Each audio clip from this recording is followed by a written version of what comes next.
الحمد لله رب العالمين والصلاة والسلام على سيد الأنبياء والمرسلين أما بعد فأعوذ بالله من الشيطان الرجيم بسم الله الرحمن الرحيم الحمدللہ پروگرام الفرقان میں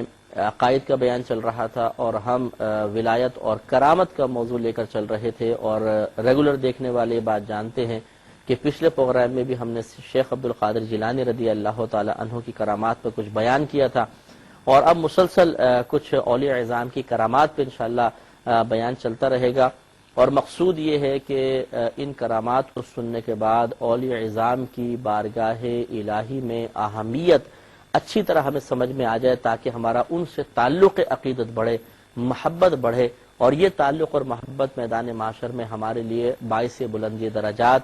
باعث نجات اور ان کی طرف سے حصول شفاعت کا ذریعہ بن جائے اور اس طرح ہمارے لیے جنت میں جانا آسان سے آسان تر ہو جائے گا۔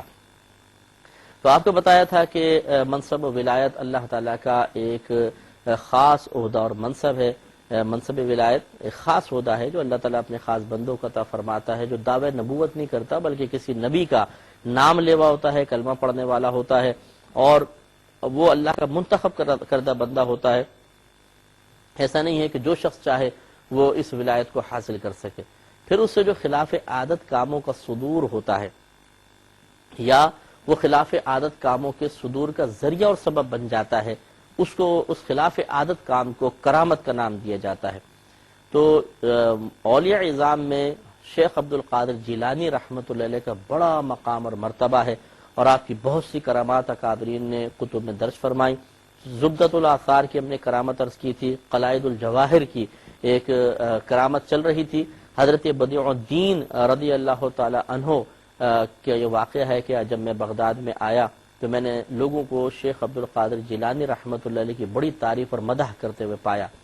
تو میں نے دل میں سوچا اگر واقعی یہ ان اوصاف کے حامل بزرگ ہیں تو میں جو ارادے کر رہا ہوں ضرور یہ اس کو پورا کر دیں گے۔ لہٰذا انہوں نے دل میں ارادہ کیا کہ میں ارادہ کرتا ہوں جب میں جاؤں سلام کروں تو یہ میرے جواب نہ دیں، چہرہ پھیر لیں اور پھر ایک کھجور کا گچھا منگائیں، 2 دانگ پیاز منگائیں، تھوڑے چند رتی پیاز منگائیں اور پھر اس کے بعد یہ مجھے ایک لباس پہنائیں۔ یہ ارادے لے کے کہتے ہیں کہ میں آپ کی محفل میں آ گیا۔ چنانچہ جب میں آپ کے مدرسے میں حاضر ہوا تو آپ محراب میں تشریف فرما تھے۔ آپ نے مجھے کچھ ایسی نظروں سے دیکھا کہ میں سمجھ گیا کہ یقیناً میرے دل کا حال آپ پر روشن ہو گیا ہے، لہذا آپ نے میرے تصور کے مطابق میرے سلام کرنے پر اپنا چہرہ پھیر لیا اور خادم سے فرمایا کہ جاؤ 1 گچھا کھجور اور 2 وانگ پیاز لے آؤ اور اس میں ذرہ برابر کمی نہ ہو۔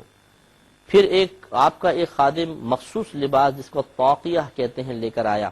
جس میں کھجوروں کا ایک گچھا بندھا ہوا تھا، پھر پیاز بھی لے کر آ گیا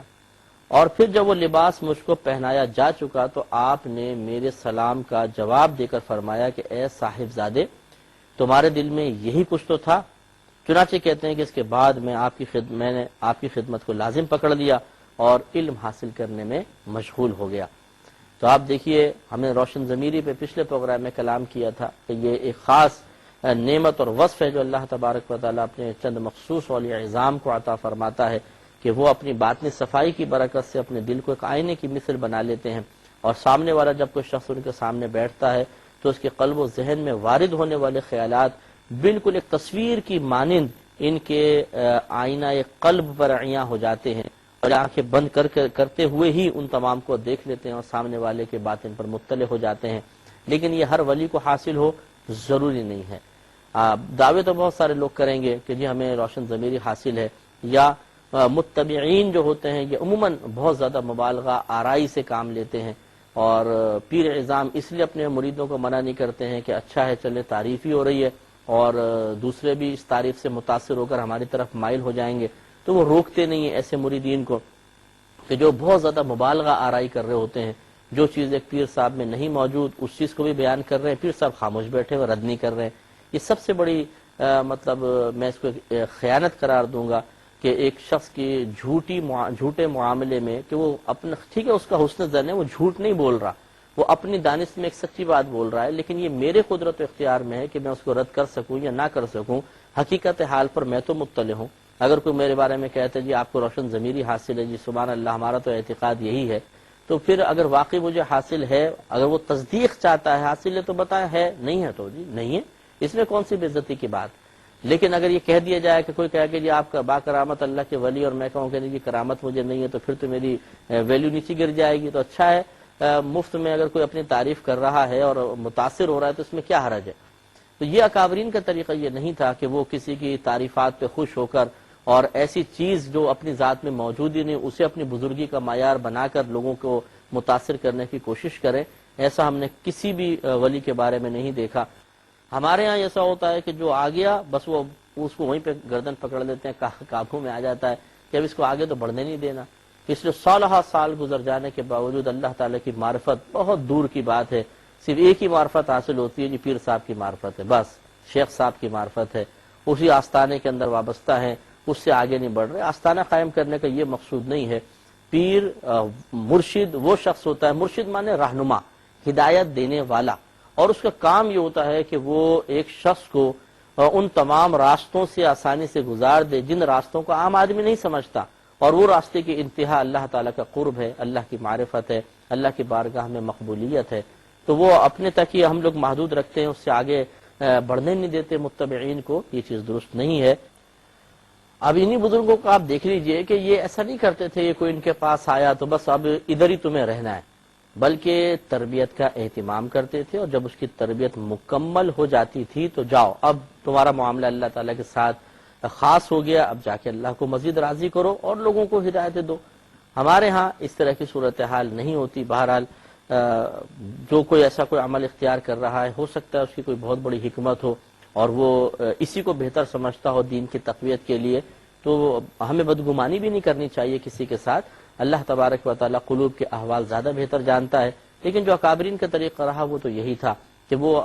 اپنی ذات تک لوگوں کو محدود نہیں رکھتے تھے، اپنی تعریفیں کروانا ہی پسند نہیں کرتے تھے، بلکہ وہ چاہتے تھے کہ ہمارے مرید کی زبان پر ہر لمحہ اللہ تعالیٰ کا ذکر رہے، اللہ کی تعریفیں رہیں، وہ اللہ تعالیٰ کے قریب ہو جائے۔ تو اللہ کی معرفت کے لیے اہتمام کیا کرتے تھے۔ ہمارے یہاں بس شیخ کی معرفت ہوتی ہے، اس کے بعد اللہ تعالیٰ کی معرفت تو چھو کر نہیں گزری، معرفت کا میم بھی حاصل نہیں ہوتا، تو آگے کیسے کوئی بڑھے گا۔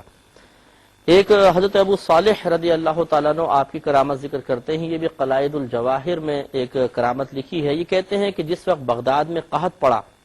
اور میرے بیوی بچے فاقے پر مجبور ہو گئے، تو ایک دن سیدنا شیخ عبد القادر جیلانی رضی اللہ تعالیٰ عنہ ہمارے گھر تشریف لائے اور ایک تھیلی گیہوں کی دے کر ارشاد فرمایا کہ اس تھیلی کا منہ اوپر سے بند کر کے ایک کنارہ کھلا رہنے دو، یعنی پوری بند کر دو، بس ایک کنارہ اس میں ہاتھ چلا جائے، اور اسی میں سے گیہوں نکال کر پسوا لیا کرو، مگر اس میں سے کسی کو عاریتن بھی نہ دینا اور نہ تھیلے کا منہ اوپر سے کھول کر دیکھنا، یہ منع فرما دیا۔ یہ کہتے ہیں کہ میں اس میں سے 5 سال تک گیہوں نکال کر کھاتا رہا، وہ ختم نہ ہوا، لیکن ایک دن ایسا ہوا کہ میری بیوی نے تھیلے کو کھول کر دیکھ لیا تو اس میں صرف اتنے ہی گیہوں تھے جو حضرت نے ہمیں عطا فرمائے تھے، اور وہ گیہوں اس کے بعد صرف 1 ہفتے میں ختم ہو گئے۔ میں نے یہ تمام بات سیدنا شیخ عبد القادر جیلانی رضی اللہ تعالیٰ عنہ کو جا کر عرض کی، تو آپ نے ارشاد فرمایا کہ اگر تم اس کو اس کے حال پر چھوڑ دیتے تو ساری زندگی گیہوں کھاتے رہتے، یہ کبھی ختم نہ ہوتا۔ تو یہ دیکھیں، یہ حدیث میں بھی تھا کہ نبی کریم صلی اللہ علیہ وسلم نے کسی صحابی کو عطا فرمایا اور انہوں نے اس کو ناپ لیا تھا